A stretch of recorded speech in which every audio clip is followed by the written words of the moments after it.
Hello বন্ধুরা, আশা করি সবাই ভালো আছেন। অনুরাগের ছো আজকের পর্বে যা দেখবেন, অবিনাশ দীপাকে ফোন করে খবর দেয় আসার জন্য। তখন দীপা আসে আর বলে সূর্যকে যে ওষুধটা খাওয়ানো হচ্ছে সে ওষুধটা খুবই মারাত্মক। সে ওষুধের কি এফেক্ট তা দীপাকে সবকিছু বলে অবিনাশ। অন্যদিকে সোনা রুডিকে দেখে আর রুডি বলে, সোনা, আমার আত্মা এখনো শান্তি পায়নি। আমাকে যে মেরেছে তুমি তাকে এখনো তোমার মনে জায়গা দিচ্ছ?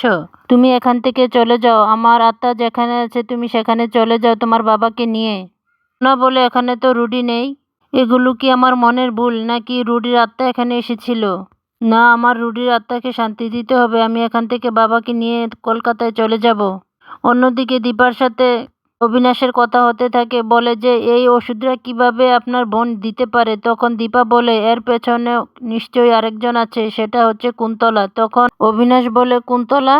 দীপা বলে, কুন্তলা নামে একজন আছে, সে আমাদের জীবনটাকে তছনছ করে দিতে চাচ্ছে। দীপা বলে, আমি ডাক্তারবাবুকে যেভাবে হোক বাঁচাতেই হবে।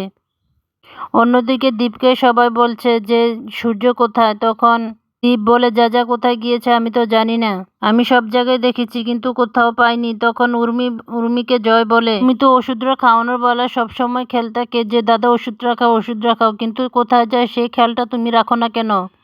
অন্যদিকে সূর্য যায় অফিসে। তখন একজন দারোয়ান ছিল। তখন সেখানে দেখে দীপা রূপে।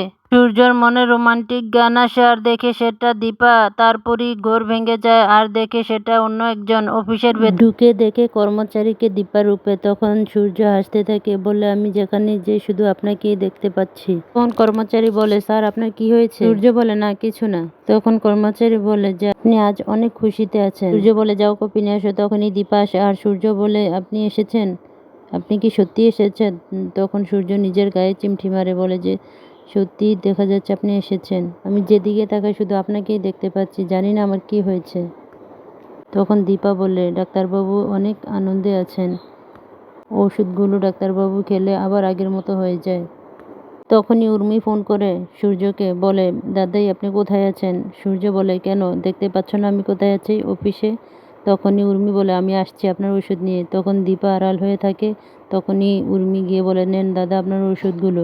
উর্মি দীপাকে দেখে অবাক হয়ে যায় আর দীপা বলে, তুই ডাক্তারবাবুকে মেরে ফেলছিস? এই ওষুধগুলো কিসের? কে দিয়েছে তোকে ওইগুলো? চল আজ আমি আর তো দুজনেই একসাথে মরব। তখন জোর করে দীপা উর্মিকে ওষুধগুলো খাইতে যায় আর একটি থাপ্পড় দেয়, বলে, তুই একটি শয়তান। উর্মি বলে, হ্যাঁ আমি মেরে ফেলবো, সবাইকে ধ্বংস করে দেব। তুই কি করেছিস তোর মনে নেই? তুই তো সোনার স্বামীকে মেরে ফেলেছিস। তখন দীপা বলে, রুডি তো অন্যায় করেছে তাই মেরেছে, আর তোর দাদাই কি করেছে তোকে? তখন দীপা আবার থাপ্পড় দেয় উর্মিকে। তখনই এসে সূর্য দেখে ফেলে, বলে, আপনি কি করছেন ম্যাম? আপনি উর্মিকে মারছেন কেন? হাউ ডেয়ার ইউ, আপনার এত বড় সাহস, আপনি এটা কি করে করতে পারলেন? তখন সেখানে সোনাও এসে পড়ে আর সূর্য বলে, আপনি আমার ছোট বোনকে কেন মারলেন? আপনি ওর কাছে ক্ষমা চাইবেন, সরি বলুন ওকে। দীপা সরি বলে উর্মিকে। তখন সূর্য সেখান থেকে চলে যায়। সূর্যের সামনে কোনো কিছু বলতে পারেনি দীপা, কিন্তু সোনাকে বলতে চায় যে সোনা, তোর বাবাকে কি ওষুধ খাওয়াচ্ছে আর ও সবাইকে ধ্বংস করে দেবে সেটাও ও বলেছে। তখন উর্মি বলে, না এটা আমি রাগের মাথায় বলেছি সোনা, তোর মা আমাকে মেরেছে আর বলেছে আমি নাকি শয়তান। তখন সোনা বলে, তুমি কোনোদিনও আমাদের সামনে আসবে না আর আমি বাবাকে নিয়ে চলে যাব, দেখবো তুমি কোনোদিনও বাবার কাছাকাছি আর আসতে পারবে না। চিৎকার করে ডাকে, বলে, বাবা তুমি এখনই আসো, তা না হলে আমার বনাবুক দেখবে। তখন সূর্য বলে, তুমি কি বলো, তোমার মাথা ঠিক আছে? তখনই উর্মি বাড়িতে গিয়ে সিদ্ধান্ত নেয় যে এখনই চলে যাবে কলকাতায়। তখন জয় বলে, এটা বললেই তো আর হলো না, আমাদের আমাদের টেন্ডারটাও তো আমাদের হাতে পেতে হবে। তখন উর্মি বলে, নিজেদের স্বার্থের জন্য দাদাইকে এভাবে ছেড়ে দেবো? দাদাই দেখো না কি করছে, কিছু না বলেই বাড়ি থেকে বের হয়ে যাচ্ছে আর বৃষ্টিতে ভিজছে। তখন দিদিয়া বলে, এখানে তো ভাই ঠিক আছে, তাহলে আমরা চলে যাব কেন? তখন জয় বলে, দিদিয়া তো ঠিকই বলেছে, এখানে তো দাদা অনেক ভালো আছে দেখছি। উর্মি বলে, দাদাই ঠিক নেই, তুমি বুঝতে পারছো না? দেখছো না দাদা এমন এমন কাজ করছে, এগুলো স্বাভাবিক মনে হচ্ছে তোমার? দীপা কথাগুলো ভাবছে আর কান্না করছে। তখন রূপা বলে, মা তুমি ওদের জন্য কিছুই করতে যেও না, তুমি ওদের জন্য কিছু করতে গেলে তোমার কষ্ট শুধু বাড়বেই, ওরা তোমাকে বুঝতে পারবে না, ওরা তোমাকে বোঝার চেষ্টাও করবে না, তুমি শুধু শুধু ওদের কাছে যেও না। আর মা? তখন দীপা বলে, কিভাবে পারবো রূপা বল, ওরা আমার নিজের লোক, আমি ভালো থাকবো কিভাবে? ডাক্তারবাবু ভালো নেই, সোনা ভালো নেই, আমি কিভাবে ভালো থাকবো বল?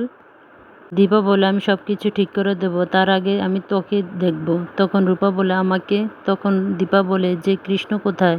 তুই ওর সাথে থাকিস না কেন? তোর সাথে ওর যোগাযোগ নেই?